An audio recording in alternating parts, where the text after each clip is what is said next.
El conflicto armado interno de Ecuador. Presidente Daniel Noboa decreta conflicto armado interno en Ecuador y señaló a una veintena de grupos armados como organizaciones terroristas. Ecuador vive jornadas de violencia extrema en un pulso entre bandas criminales y el gobierno, luego de que el presidente declarara el lunes 7 de enero del 2024 el estado de emergencia por 60 días, un día después de que el líder de los choneros, Adolfo Macías alias Fito, se fugara de prisión, al igual que Fabricio Colón Pico Suárez de la cárcel de Riobamba. Cronología de los hechos armados. 1. Este martes 9 de enero del 2024, hombres armados irrumpieron una transmisión en vivo de la estación de televisión ecuatoriana TC durante una media hora antes de ser detenidos por la policía que liberó a los rehenes. 2. También se presentaron incidentes en la Universidad de Guayaquil Pública y la principal del país, donde estudiantes huyeron o se atrincheraron. 3. Durante la jornada tuvieron lugar explosiones en distintas partes del país, secuestros a policías y la fuga de otros presos como Fabricio Colón Pico Suárez. 3. La seguridad en Ecuador ha empeorado en los últimos años. El gobierno culpa a las bandas de narcotraficantes que se han instalado en el país. En el 2023, el número de muertes violentas aumentó a 8.000 según cifras oficiales, casi el doble que en el 2022. A continuación, los principales hechos sobre la intensa jornada de violencia en el país. ¿Qué implica el estado de excepción en Ecuador? El estado de excepción en todo el territorio nacional, confirmado así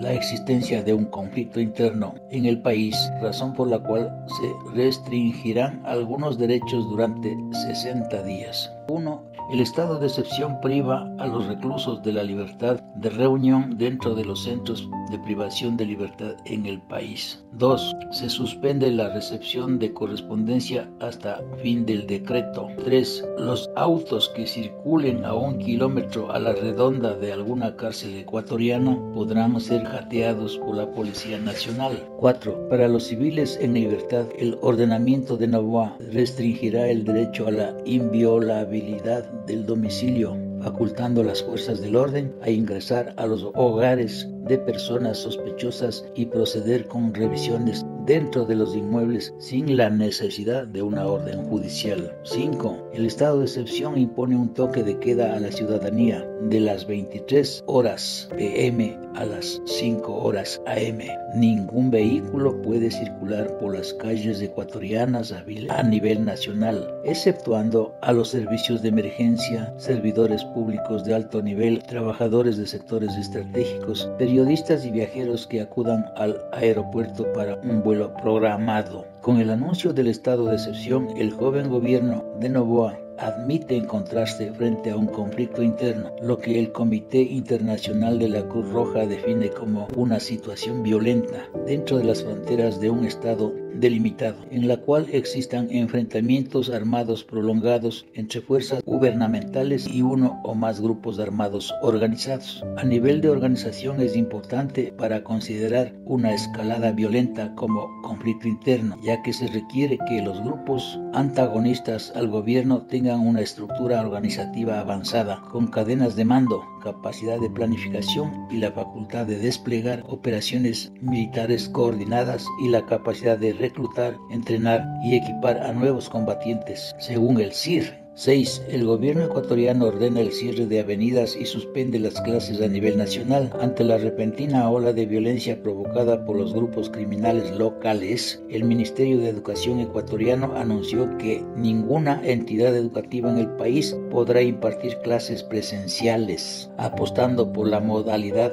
virtual, al menos hasta el próximo 12 de enero. 7. Además, la disposición obliga a todas las escuelas que imparten turnos nocturnos a terminar el horario de clase a las 21 horas como máximo. 8. Por otra parte, el gobierno de Guayaquil informó sobre el cierre de múltiples vías de tránsito dentro de la ciudad, entre las que destacan tramos de la Avenida de las Américas y la vía perimetral. Incursión de grupos armados. 1. Hombres armados amenazan a estudiantes en la Universidad de Guayaquil. Las redes sociales se llenaron de imágenes procedentes de los teléfonos del alumnado de la Universidad de Guayaquil, en donde se pueden ver a los jóvenes despavoridos huyendo de las inmediaciones del campus, después de que se reportara la presencia de hombres armados dentro de la institución educativa. 2. Las imágenes del canal TC Televisión, asaltado por los delincuentes armados, se ve cómo fue la negociación y detención del grupo armado. Circularon videos en redes sociales del momento en que la policía ingresó al sede de Televisión y de cómo lograron que los atacantes dejen las armas. La mayoría de ellos son jóvenes y ahora enfrentan un proceso de terrorismo. 3. El comandante de la policía dice que los atacantes de TC Televisión pertenecen a la banda de los Tiguerones, que serán procesados por terrorismo. El COSPE sigue sesionando. 4. El Consejo de Seguridad Pública y del Estado se instaló esta tarde para analizar la situación del país. 5. Se confirmó que existen 13 detenidos y que son miembros de los Tiguerones. Tenían granadas, armas largas y cortas y material explosivo. Usaron 2 vehículos. Zapata dijo que serán procesados por terrorismo. 6. Según una transmisión de Teleamazonas, la policía capturó a 5 personas más que intentaban escapar. Supuestamente estarían involucrados por el asalto de TCT Televisión. Habría un coche con explosivos. La policía pidió a la prensa que se resguarde. 7. El gobierno declara un conflicto interno armado en Quito. Se cierran las actividades comerciales del centro histórico y colapsa el tránsito vehicular. 8. El Ministerio de Educación dispuso la modalidad telemática en todas las instituciones educativas hasta el viernes. Por lo pronto, el metro confirmó que seguirá operando durante el día. También hay colapso de gente en algunas estaciones. El decreto 111 del conflicto armado interno.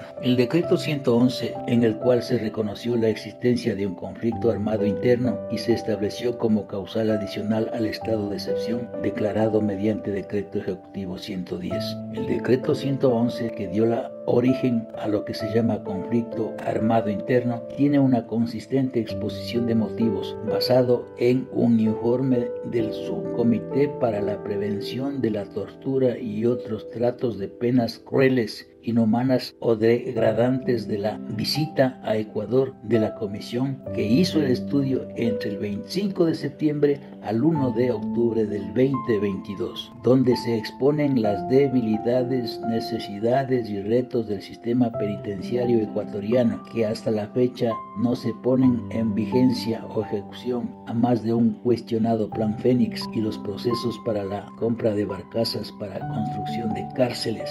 En mi opinión, lo de fondo del estudio es su numeral 14. Describe la extensión y arraigo de la crisis penitenciaria ecuatoriana, que requiere el altísimo grado de compromisos políticos y un enfoque proactivo e integral para una reforma transformadora. A modo general, el SPT o Subcomité de Prevención y Tortura recomienda al Estado una reflexión y análisis de las medidas tomadas en los últimos años para reenfocar la política penitenciaria, priorizando el fortalecimiento del sistema penitenciario a nivel político y de recursos, la construcción de prisiones más pequeñas y manejables en vez de las megas cárceles y barcazas. Se requiere además de un acuerdo entre los distintos poderes del Estado que permita llevar a cabo las reformas administrativas y legales requeridas, así como un acompañamiento técnico experto. Reiterar que la crisis y violencia penitenciaria que vive el Ecuador trasciende los muros de las cárceles, y que avanzar hacia una resolución o política pública criminal integral que integre factores penitenciarios, penales y de seguridad con enfoques coherentes desde una concepción basada en la prevención primaria, secundaria y terciaria es imponderable y urgente. En conclusión, en mi opinión, si nos damos cuenta que este informe se tenía desde el 25 de septiembre del 2022, el gobierno de Guillermo Lasso de ese entonces no hizo absolutamente nada. Y estas son las consecuencias de una guerra avisada y el quemi-importismo de los gobernantes.